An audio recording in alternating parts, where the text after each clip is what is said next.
안에 처한 것이며 또 아는 것은 하나님의 아들이 이르러 우리에게 지각을 주사 우리로 참된 자를 알게 하신 것과 또한 우리가 참된 자 곧 그의 아들 예수 그리스도 안에 있는 것이니 그는 참 하나님이시요 영생이시라. 자녀들아 너희 자신을 지켜 우상에게서 멀리하라. 아멘. 오늘은 요한일서 강해의 마지막 시간입니다. 그리고 이제 2015년을 마지막 보내는 마지막 달 12월이 시작되었습니다. 인생의 모든 것에서 시작이 있으면 마지막이 있는 것 같습니다. 그리고 그 마지막 이렇게 말을 하게 되면 어딘가 모르게 비장한 그런 마음이 드는 것이 당연한 것 같습니다.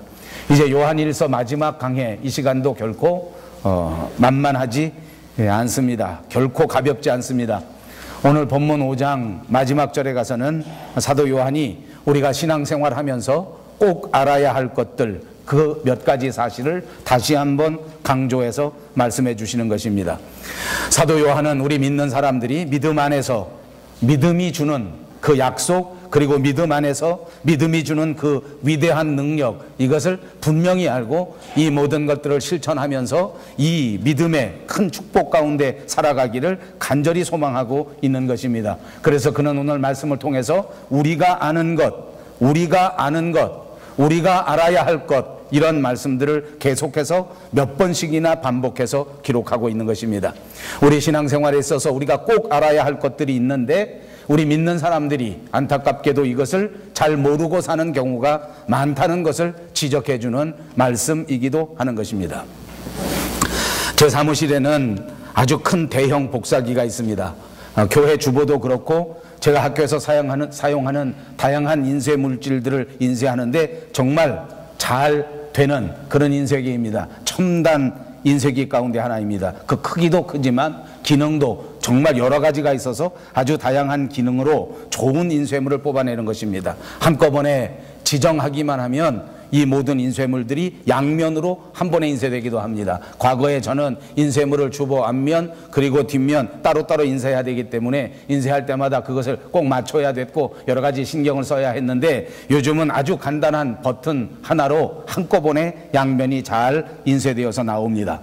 그리고 이제 이 줄도 필요가 없는 무선 시대가 열려져서 복사기가 아무리 크고 아주 막강한 그런 힘을 가진 기계이지만 그럼에도 불구하고 줄 없이 선 없이 또 간단한 버튼의 조작만으로 이것이 잘 됩니다. 그런데 얼마 전에 제 사무실에 인터넷 설정이 바뀌고 난 다음에 이 와이파이가 잡히질 않는 것입니다. 아무리 해도 무선으로 잘 되지를 않습니다. 아무리 이렇게 해보고 저렇게 해봐도 잘 안 됩니다. 저는 어려서부터 기계를 곧잘 만지는 사람 가운데 하나였습니다. 그래서 웬만하면 눈에 보이는 대로 조작을 해보고 이것도 눌러보고 저것도 눌러보고 하면 잘 고쳐지곤 했기 때문에 모든 것들을 잘 고치는 사람 가운데 한 사람이었습니다. 그런데 아무리 눌러보아도 아무리 이것저것 시행해 봐도 이 무선 기능은 절대 되지 않는 것입니다. 그때 머릿속을 떠오르는 것은 이 모든 기능들을 다시 한번 찾아보기 위해서 이 복사기의 설명서를 한번 봐야 되겠다 하고 이 복사기의 설명서를 찾았습니다. 아무리 찾아봐도 설명서가 없습니다. 여러분 요즘은 설명서가 없으면 도무지 이것을 알 수가 없는데 그것으로 끝이 아닙니다. 사실은 인터넷에 찾아보면 웬만한 것들은 그 설명서가 다 인터넷 안에 나와 있게 마련입니다. 그래서 인터넷을 찾습니다. 그 복사기에 만든 회사를 찾아서 그 홈페이지에 들어가서 이 기능을 잘 설명하고 있는 매뉴얼을 찾았습니다. 그런데 까만 것은 글씨고 하얀 것은 종이고 도무지 뭐가 무슨 말인지 알아먹을 수가 없습니다. 100페이지가 넘습니다.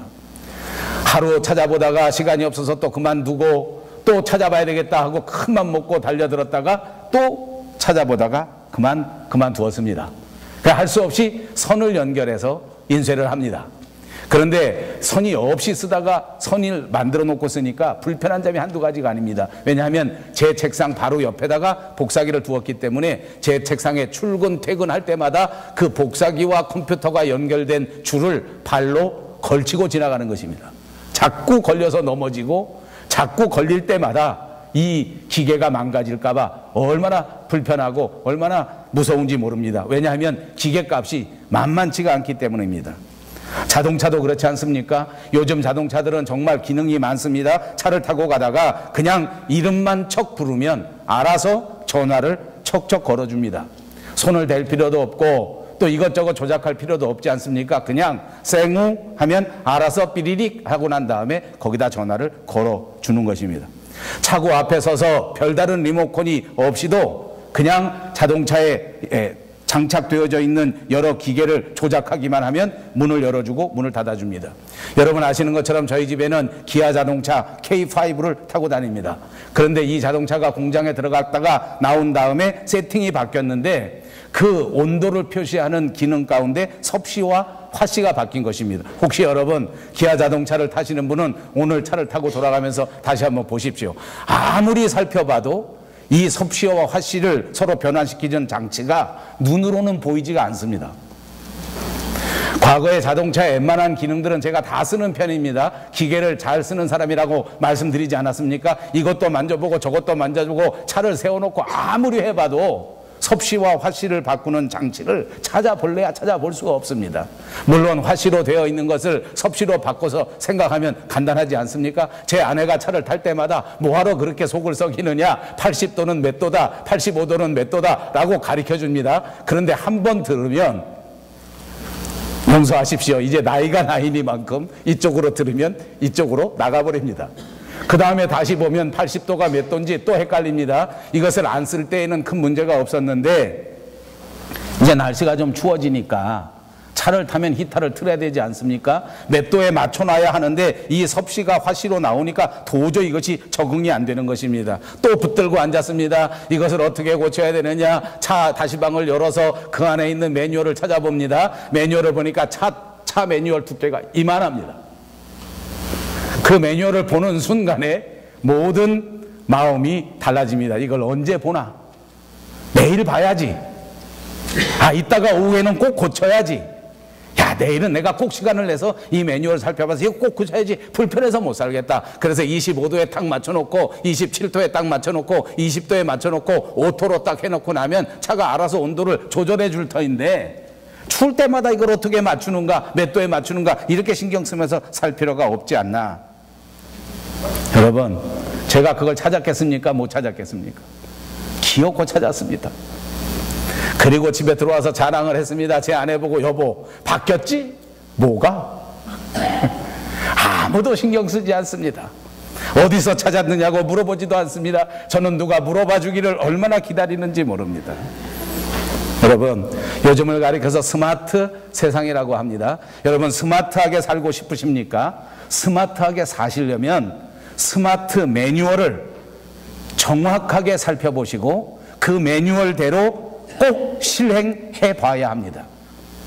그 시키는 대로 첫 번째, 두 번째, 세 번째 실행하다 보면 섭씨가 화씨로 바뀌기도 하고 리모컨이 설정돼서 다른 리모컨 없이 저절로 차고문을 열 수도 있게 되고 닫을 수도 있게 된단 말입니다. 우리가 살아가는 우리의 삶의 행복 생활에 있어서 가장 중요한 매뉴얼은 다름 아닌 성경입니다. 성경이 두꺼워서 조금 이따 보지, 성경이 너무 양이 많으니까 내일 살펴보지 라고 하는 동안에 여러분의 삶은 피폐해지고 여러분의 삶은 스마트하지 못한 삶이 계속될 수밖에 없는 것입니다. 그러므로 매뉴얼이 되는 성경 말씀에 집중하시고 그 성경 말씀을 탐구하시는 여러분들이 되시기를 바랍니다. 하나씩 하나씩 말씀이 여러분에게 명령하는 그대로 시행해 보시기를 바랍니다. 하나님 안에서 진짜 스마트한 행복한 신앙생활이 되실 줄로 믿습니다. 옆에 있는 분들과 인사합니다. 매뉴얼을 살피십시다. 다시 한번 인사합니다. 매뉴얼을 꼭 읽어봅시다. 우리가 꼭 알아야 될 것을 사도 요한이 말합니다. 첫째는 18절에 있는 말씀인데 하나님께로 난 자는 범죄하지 않는다는 사실을 꼭 알아야 한다는 것입니다. 하나님께로부터 난 자, 하나님께로부터 나신 자 이렇게 두 번 말합니다. 하나님께로 난 자는 우리를 말하는 것이요, 하나님께로부터 나신 자는 예수 그리스도를 말씀하고 있는 것입니다. 그러므로 하나님께로 난 자 우리들은 예수 그리스도께서 지켜주시기 때문에 악한 영이 침범하지 못하고 악한 자들이 우리를 만지지도 못한다고 말씀해 주시는 것입니다. 이것을 꼭 알아야 할 첫 번째 매뉴얼이라고 말씀해 준 것입니다. 예수님이 우리를 지켜주시기 때문에 악한 자들의 손에 넘어가지 않는 것을 믿으시기를 바랍니다. 악한 영들의 꼬임에 빠지지 않을 수 있단 말입니다. 이것이 우리 그리스도인들이 알아야 할 첫 번째 지식, 바로 그것입니다. 본문 18절에 하나님께로 난 자는 범죄하지 않는다, 이 말에는 두 가지 신학적 해석이 가능합니다. 그 첫 번째 신학적 해석은 칼빈의 해석인데 16절과 17절과 다 연관시켜보면 그 대답이 나오기를, 거듭난 사람은 사망에 이르게 하는 죄를 짓지 않는다라고 해석할 수 있는 것입니다. 그러므로 그리스도 안에서 하나님께로부터 난 자, 거듭난 자, 중생한 자, 믿음이 있는 자들은 더 이상 사망에 이르는 죄를 짓지 않을 수 있다.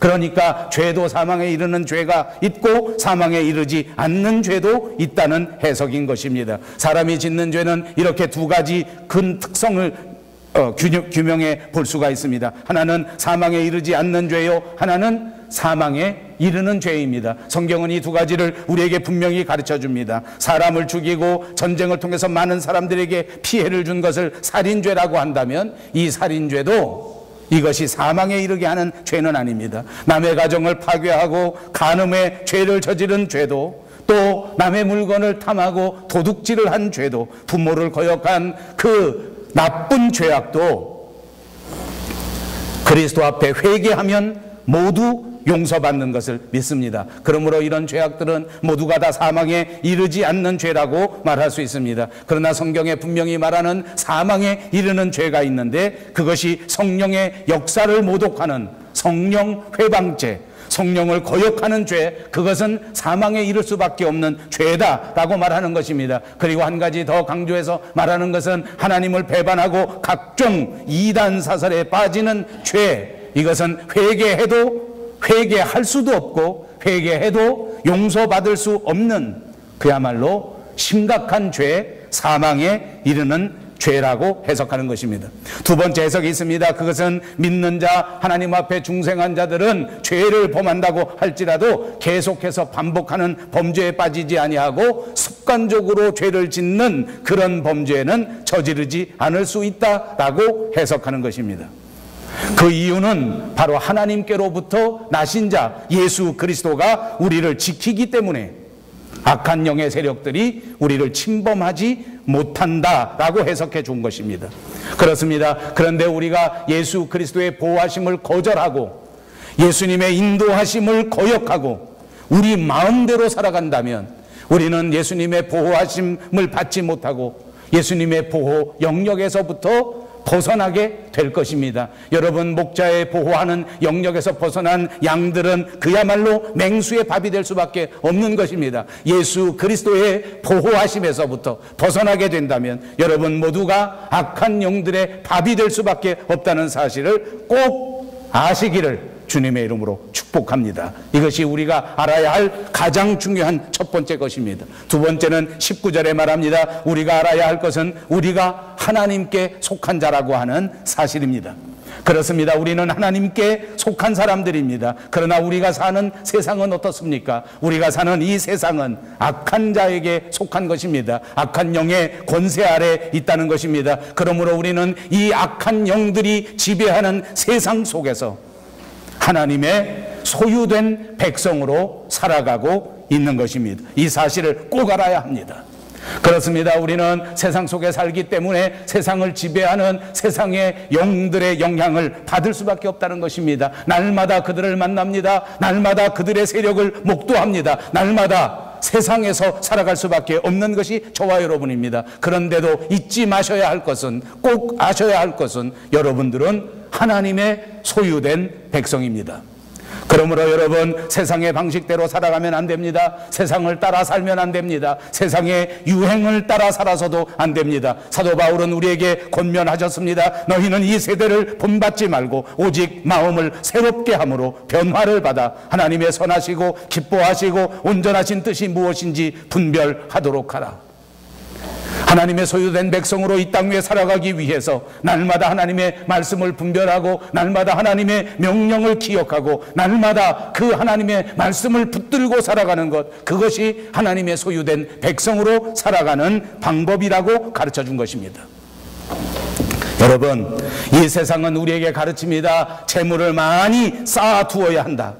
돈을 많이 쌓아놔. 뭐니 해도 돈이 최고고 뭐니 해도 돈을 많이 모아놔야 다른 사람들한테 무시당하지 않고 돈이 많아야 나중에 노후에도 행복할 수 있다고 가르쳐 주는 것입니다. 그러나 여러분, 성경을 보십시오. 하나님께서는 성경을 통하여 돈으로 인생의 행복을 사는 것이 아니라고 말씀해 주고 있습니다. 오히려 우리가 돈을 가지고 나만을 위해서 쓰고 나만을 위해서 모아놓고 나만을 위해서 쌓아놓는 것이 아니라 오히려 그 돈을 하나님께서 맡겨주신 귀한 선물인 것을 깨닫고 그 돈을 이용하여 많은 사람들을 섬기고 많은 사람들에게 베풀고 많은 사람들에게 나누는 그것이야말로 인생의 행복이요 하나님의 축복된 삶이라고 하는 것을 가르쳐 주고 있습니다. 세상 사람들은 우리를 향하여 말합니다. 육체가 건강하면 정신도 건강해진다고 가르칩니다. 여러분, 지난주에 제가 TV를 보니까 TV에 어느 의학 프로에 나와서 어떤 사람이 말하기를 그렇게 말합니다. 다리가 튼튼해야 치매가 걸리지 않는다. 그래서 걷기를 많이 하면 치매가 안 걸린다. 제 아내가 그렇습니다. 저거 봐. 당장 나가서 걷기를 바랍니다. 제가 그때도 말했습니다. 아니요, 세상은 우리가 육체가 건강해지면 정신이 건강해진다고 말하지만 이것은 하나님의 말씀과 정면 배치되는 것입니다. 하나님은 우리에게 언제나 말씀하지 않습니까? 우리의 영혼이 잘 되면 범사가 잘 된다고 말씀해 주셨습니다. 가장 중요한 것은 우리의 마음입니다. 우리의 영혼입니다. 우리의 영혼이 건강하지 못하다면 육체가 건강한 것은 오히려 재앙이 될지언정 결코 축복이 아닙니다.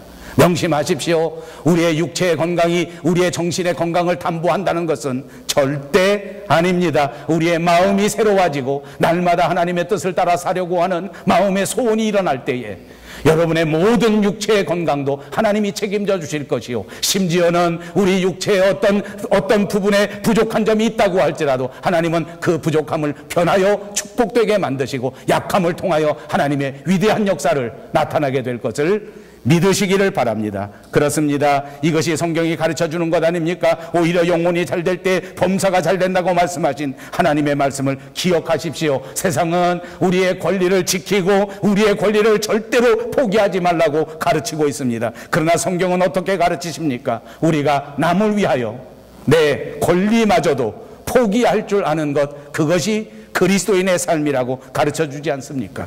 마가복음 5장 39절에서 41절에는 누구든지 내 오른편 뺨을 치거든 왼편도 둘러대고 또 너를 송사하여 속옷을 가지고자 하는 자에게 겉옷까지도 가지게 하며 또 누구든지 너를 억지로 오리를 가게 하거든 그 사람과 십리를 동행하라고 말씀해 주고 있습니다. 우리는 하나님께 속한 사람들입니다. 세상에 속한 사람들이 아닙니다. 세상 방식대로 사는 사람들이 아니라 하나님 방식대로 살아가는 사람입니다. 그러나 여러분, 우리가 지금까지 세상에 살면서 어떻게 살았습니까? 오로지 세상적 방법, 세상적 방식으로 교육을 받고 이 세상적 방법대로 살아야 출세하고 세상적 방법대로 살아야 성공한다고 그야말로 쇠뇌 교육을 받은 것입니다. 그래서 우리 마음속에 온통, 우리 머릿속에 온통 세상적 방법만 가득 차 있습니다. 그러니까 많은 사람들이 그리스도인이 됐다고 하면서도 세상 사람들이 뭐라고 쏙삭쏙삭하면 세상 방식대로 살지 않고 세상 유행을 따라가지 않으면 내가 뒤처지고 내가 망할 것 같은 그런 두려움이 우리 마음속에 확 몰려오는 것입니다. 그리스도인이면서 왜 말씀대로 살지 못하는지 아십니까? 이 두려움이 우리를 잡아먹어버리기 때문입니다. 우리 속에 생겨지기 시작한 믿음마저도 다 무너뜨려버리고 다시 세상으로 돌아가도록 만들어버리기 때문입니다. 사랑하는 여러분, 오늘 이 말씀을 기억하시고 여러분 모두 하나님께 속한 자라고 하는 사실을 명심 또 명심하셔서 결단코 세상 방법, 세상 방식, 세상 유행을 던져버릴 수 있는 여러분들 되시기를 주님의 이름으로 축복합니다. 하나님의 방법대로 살아야 합니다. 하나님의 말씀대로 한번 살아보십시다. 그것이 우리의 삶의 방향이 되어야 되기 때문입니다. 세 번째로 우리가 꼭 알아야 할 것은 20절에 있는 말씀입니다. 우리가 알아야 할 것은 우리는 예수 그리스도를 믿음으로 말미암아 하나님의 자녀가 되었고 예수 그리스도를 통하여 영생을 얻게 되었다고 하는 사실을 알아야 된다는 것입니다. 그렇습니다. 우리는 이제 예수님을 영접하고 예수님을 믿어서 하나님의 자녀가 되었습니다. 영접하는 자, 곧 그 이름을 믿는 자들에게는 하나님의 자녀가 되는 권세를 주셨으니 이는 혈통으로나 육정으로나 사람의 뜻으로 나지 아니하고 오직 하나님께로서 난 자들이다. 여러분이 사실을 믿습니까? 하나님께서 여러분을 낳아주셔서 자랑스러운 하나님의 아들로 하나님의 딸로 삼아주셨다는 사실을 믿습니까?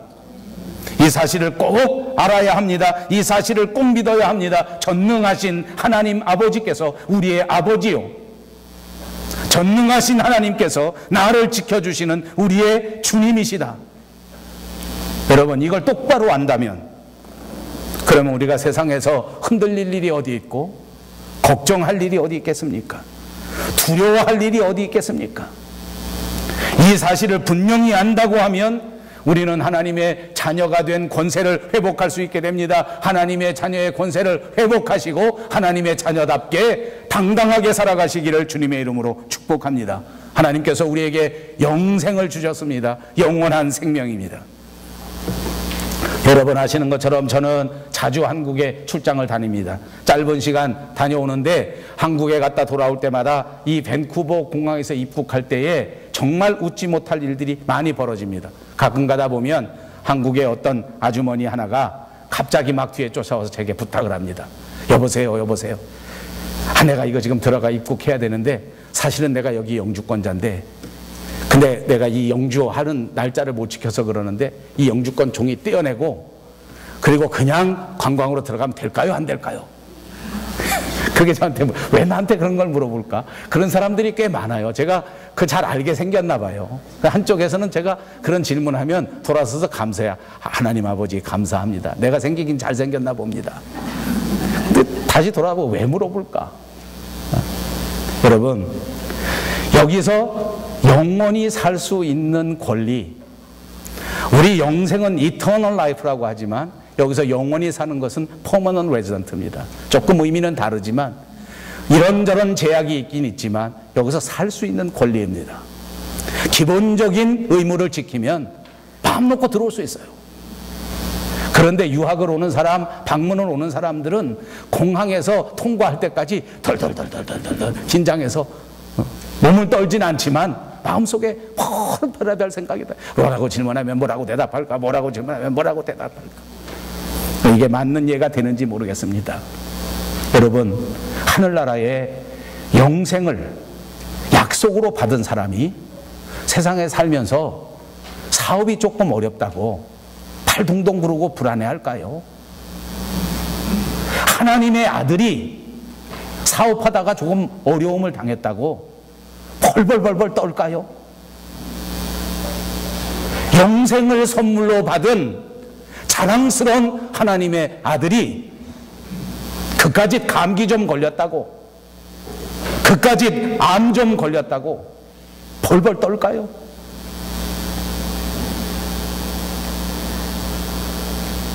자식이 속 좀 새긴다고 벌벌 떨까요? 아니요. 하나님께서 우리에게 주신 이 영원한 생명은 이 세상에서 일이 잘 풀리지 않는다고 세상의 사업은 실패할지 몰라도, 세상에서 살아가는 동안 건강은 빼앗길지 몰라도, 우리에게 주신 이 영원한 생명, 우리에게 주신 하나님의 아들의 위대한 지위는 그 어떤 것도 그 누구도 뺏어갈 수 없다는 사실을 믿으시기 바랍니다. 주님이 우리에게 약속해 주신 영생을 간직하시고 이 영생이 주시는 용기와 기쁨과 담대함으로 살아가시기를 주님의 이름으로 축복합니다. 마지막 네 번째 우리가 알아야 할 것이 있습니다. 그것은 마지막 21절의 결론으로 우리에게 주신 말씀입니다. 자녀들아, 너희 자신을 지켜 우상에서 멀리하라. 지금까지 심각하게도 사랑, 믿음, 영생 이런 것들을 이야기했는데 결론으로 가서는 우상에서 멀리하라. 갑자기 좀 생뚱맞게 느껴질 수 있지 않습니까? 그러나 여러분, 우상이 무엇이고 우상을 멀리하는 것이 무엇이고 우상에 빠지는 것이 어떤 것인가 하는 것을 분명히 알게 되면 사도 요한이 왜 이렇게 결론을 내렸는가 하는 것을 분명히 알 수 있습니다. 저는 이 대목을 설교할 때마다 늘 마음속에 생각하는 것이 하나 있었습니다. 좀 웃기는 이야기입니다. 저는 제 이름을 저희 할아버지가 지어주시고 제 어머니가 이름을 바꾸어 주셨습니다. 할아버지는 제게 이름을 지어주실 때 박상규 이렇게 지어주셨습니다. 그래서 박상규. 그런데 제 어머니가 이름을 다시 바꾸었습니다. 박상우. 사람은 이름이 참 중요한 것 같아요. 만약 우상 이렇게 지었으면 어떻게 했을까? 그럼 우상에서 다 멀리 해버리면 우리 교회는 어떻게 될까? 얼마나 감사한지 몰라. 상우가 된 것이. 다시 좀 썰렁하다.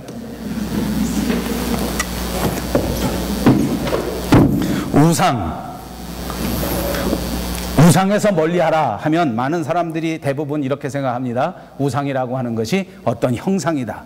그러니까 언뜻 떠올리기를 무슨 부처같이 생긴 이런 모습이라든지 또는 무당들이 있는 그 무당의 사원, 신전 이런 거, 또는 아니면 거기 막 그려져 있는 어떤 해태 같은 짐승 이런 형상들이 우상이라고 생각하는 사람들이 많습니다. 그래서 우리들 가운데 많은 사람들은 이런 형상을 없애기 위해서 평생을 투쟁합니다. 우리 가운데 그리스도인들 가운데도 그런 사람들이 있습니다. 사명감을 가지고 단군상을 때려 부시는 사람이 있었지 않았습니까? 어떤 사람은 밤새 노력하고 또 몰래 숨어 들어가서 절에 있는 불상들을 훼손하는 일들도 많습니다.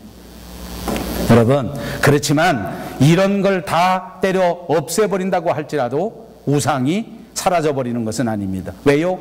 이것만 우상이 아니기 때문입니다. 그리고 어떤 면에서 이렇게 눈에 보이는 형체의 우상은 아주 간단합니다. 이런 우상에 넘어갈 사람들은 요즘 아무도 없습니다. 그래서 이런 우상은 아주 간단하고 쉬운데 더 심각한 우상, 더 어려운 우상이 우리 가운데 존재합니다. 그것은 하나님보다 더 사랑하고 하나님보다 더 의지하고 하나님보다 더 힘으로 삼는 이 모든 것들이 진짜 우리에게 무서운 우상입니다.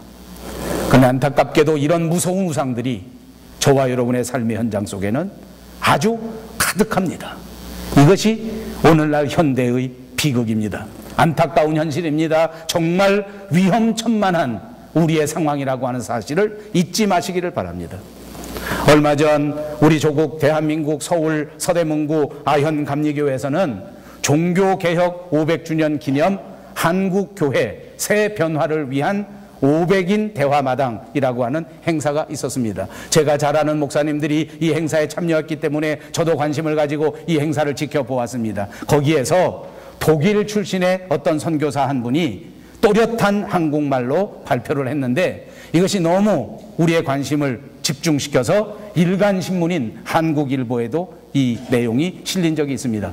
그 주인공은 독일에서 우리나라에 온 독일 출신 말테 리노라고 하는 루터 신학교 교수입니다. 한국에서 23년째 루터교 선교사로 일하면서 루터 신학대학에서 예배학, 실천신학 등을 가르치고 또 한국교회에서 목회도 감당하는 그런 분입니다. 그런데 그분이 말하기를 우리 한국교회는 미국의 개신교회의 영향을 많이 받아서 그 미국 개신교회의 뜻대로 움직이는데 거기다가 한 가지 더 나쁜 것은 한국에 와서 한국에 있는 다양한 무속, 미신, 신앙, 유교 신앙들과 더불어 함께 합해져서 혼합되고 토착화된 것, 이것이 우리 한국교회의 가장 큰 문제다. 그리고 한국의 개신교회는 지금 그야말로 가장 큰 위기이다. 대부분의 목사, 대부분의 교회는 언제나 최선을 다하고 언제나 성경 중심으로 살아가는 훌륭한 교회요, 훌륭한 지도자들의 분명하다. 그러나 일부 교회, 일부 지도자들이 한마디로 돈과 권력과 정치에 빠져 있는 것, 이것이 가장 큰 문제다. 그래서 한마디로 오늘날 한국 교회의 가장 무서운 우상은 바로 돈이 우상이 된 것이다라고 지적한 것입니다. 여러분, 하나님이 아닌 다른 그 어떤 무엇인가를 힘으로 삼고 하나님이 아닌 그 어떤 다른 것을 내 관심을 집중하는 것이 있다고 하면 그것이 바로 우상인 것입니다. 이 우상 때문에 벌어지는 현상이 있습니다. 사도 요한이 우리에게 강조해서 말씀한 것은 이런 우상에 빠지게 되면 결정적인 문제가 하나님과의 사귐이 없어지게 된다. 여러분, 이거 정말 실제적인 지적 아닙니까? 우리가 어떤 우상에 빠지고 우리가 어떤 오락에 빠지고 우리가 어떤 나쁜 상황에 빠지게 되면 그러면 좋은 상황과의 사귐이 없어지는 거예요. 사도 요한은 우리 그리스도인에게 강조하기를 언제나 하나님과의 사귐이 가장 중요하다. 날마다 기도를 통하여 영적 생활을 통하여 말씀 생활을 통해서 하나님과 사귐을 유지해야 우리가 훌륭한 그리스도인이 될 수 있다는 것입니다. 제가 목회해 보니까 그렇습니다. 여러분 용서하시고 들으십시오. 혹시 여러분들이 어떤 취미가 생기고 어떤 좋은 일들이 생기면 교회와의 사귐이 멀어지게 되는 것입니다. 사람 누구나 그렇습니다. 술에 빠져 보십시오. 술 먹는 재미에 다른 사람들과의 사귐이 소홀해집니다. 교인들과의 사귐이 소홀해질 수밖에 없는 것입니다. 교회 목사와의 사귐도 없어져 버립니다. 세상에 빠지면 하나님의 사람들과의 사귐이 없어지는 것입니다. 사도 바울은 이것을 지적합니다. 이단에 빠지고 우상에 빠지고 잘못된 생각 속에 빠지게 되면 그러면 신앙생활에서 영적 사귐이 없어진다는 거예요. 목사들과의 사귐이 없어집니다. 교회와의 사귐이 없어집니다. 그렇게 되면 문제입니다. 여러분, 교회와의 사귐을 통하여 그리스도인들끼리의 사귐을 통하여 우리는 신앙생활을 배우고 어떻게 하면 좀 더 잘 믿을 수 있는가 하는 것을 얻게 되고 또 이 사귐을 통하여 은혜도 나누고 이 사귐을 통하여 감사도 나누고 이 사귐을 통하여 그리스도의 사랑도 나눌 수 있는 것입니다. 그런데 사귐이 없다고 하면 그리스도인들과의 사귐이 없다고 하면 우리의 신앙생활은 점점 무미건조해지고 은혜도 없어지고 사랑도 없어지고 나눔도 없어지고 봉사도 없어지게 되는 것입니다. 이 사귐을 방해하는 것, 그것이 바로 우상입니다. 그것이 세상입니다. 그것이 잘못된 사상입니다. 여러분, 우리의 삶의 현장 속에는 누구든지 또 어떤 것이든지 우리에게 우상으로 다가올 수 있습니다. 어떤 사람은 자기의 삶의 목표가 우상입니다. 자기의 삶의 목표를 위하여 하나님을 끌어들일지언정 하나님의 뜻에 순종하지 않기 때문입니다. 어떤 사람은 자기 명예가 우상입니다. 자기 명예가 높아지는 것에는 하나님을 이용할 줄 알았지 하나님 앞에서 내가 섬김과 충성과 봉사를 다짐해야 될 사람이라는 사실을 까맣게 잊어버리는 것입니다. 어떤 사람은 삶의 경제가 모든 우상이 되어버리고 말았습니다. 경제를 위해서라면 헌신짝처럼 믿음 생활을 저버립니다. 경제를 위해서라면 그냥 미련 없이 모든 영적 사귐에서 벗어납니다. 여러분, 왜 주일마다 교회 나오는 일, 왜 주일마다 교회를 섬기는 일, 왜 교회에 와서 시간을 투자해서 봉사하는 일, 왜 교회에다가 여러분의 소득의 10분의 1을 바치는 일을 강조하시는 줄 압니까? 이것이 여러분의 사귐을 붙들어 둘 수 있는 가장 좋은 방편이기 때문입니다. 한번 빠져보십시오. 그 다음에 점점 더 쉬워집니다. 한번 그만두어 보십시오. 그 다음엔 정말 그만두게 됩니다. 사귐이 점점 어려워지는 것입니다.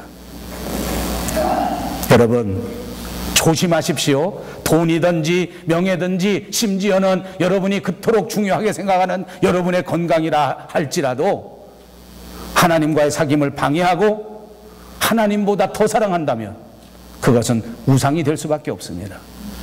여러분, 오늘 저는 이 요한일서를 강해하는 마지막 시간에 2015년을 보내는 마지막 12월 달 첫 주간에 정말 비장한 마음으로 저와 여러분이 이 말씀을 생각하기를 바랍니다. 우리 자신이 피할 수 없는 가장 무서운 우상이 될 수 있다는 것입니다. 이것은 어찌 보면 모든 현대인들이 해당되는 이야기입니다. 이것은 어찌 보면 우리 모든 그리스도인들이 이 우상 속에 빠져 있다고 해도 과언이 아닙니다. 내가 우상입니다. 나를 우상으로 생각하는 거예요.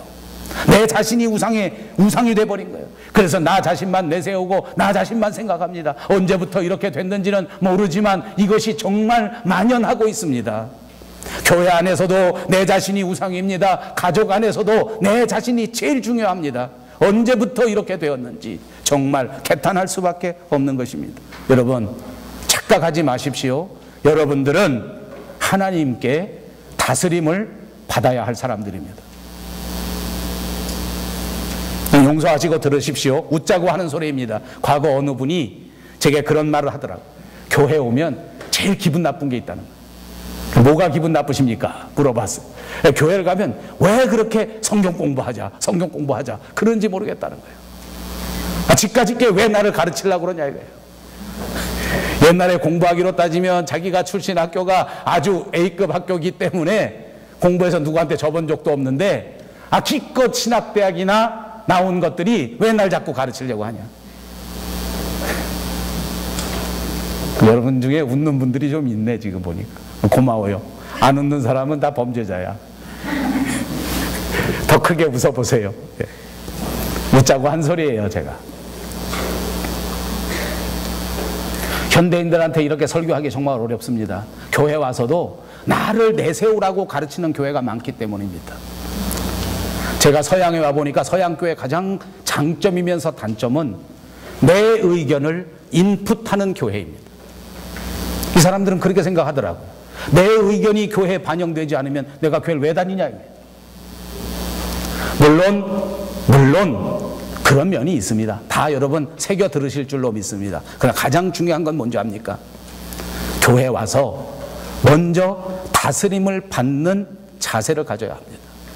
말씀이 여러분을 다스리게 하십시오. 교회가 여러분의 삶에 가장 중요한 것이 되어 교회의 지침대로 살아갈 수 있는 여러분들이 꼭 되시기를 바랍니다. 이것이 우상에서 벗어나는 일입니다. 이것이 우상에 빠지지 않는 것입니다. 내 자신이 우상이 된다고 하면 소망이 없기 때문입니다. 그리스도인은 무엇입니까? 내 자신을 아는 것입니다. 하나님께서 창조주이시고 우리는 하나님께로부터 창조받은 피조물이라고 하는 사실, 이것을 분명히 깨닫는 것, 이 지식이야말로 우리에게 없어서는 안 될 가장 소중한 지식입니다. 하나님이 창조주이신데 그 말씀을 따라 살아야 하지 않겠습니까?